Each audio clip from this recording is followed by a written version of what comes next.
4 days of deadly violence. Two internet giants go to court as Yahoo accuses Facebook of infringing its patents. Welcome to BBC World News. I'm Geeta Guru-Murthy. Also in this programme, the fight over rare earth, the raw material critical to the manufacture of high-tech products like mobile phones. And taking slices off your life. A new study suggests the risks from eating too much red meat may be deadlier than we thought.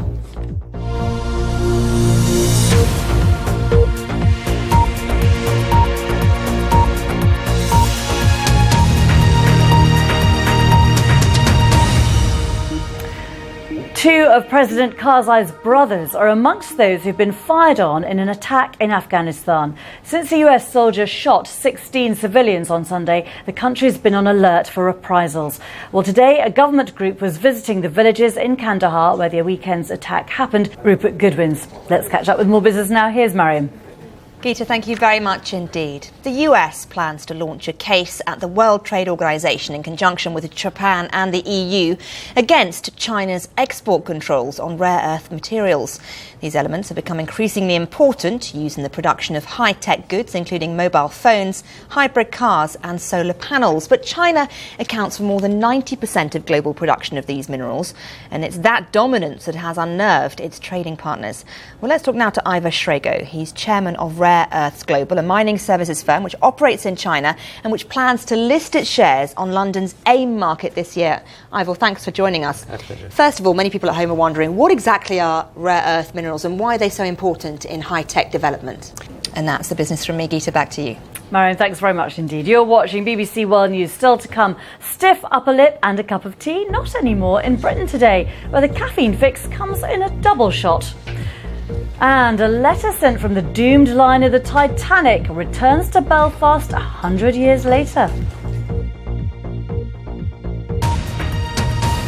David Cameron, the British Prime Minister, arrives in Washington to meet President Obama in a few hours' time. During his 3-day trip, the two men are expected to discuss Afghanistan and other international policy areas, whilst Mr Cameron becomes the first world leader to fly on board Air Force One and take part in a basketball game. From Washington, Laura Trevelyan reports.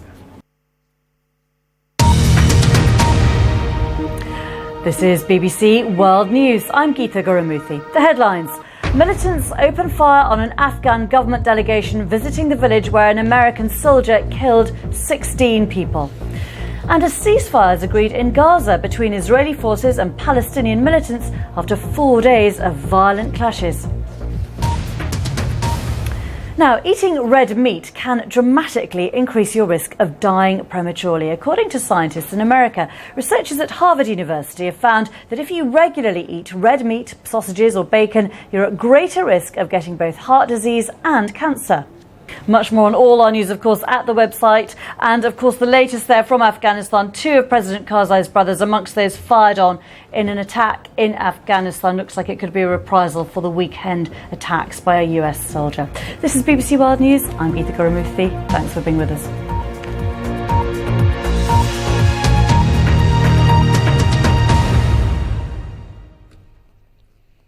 How to make a phone app fit for a Prime Minister.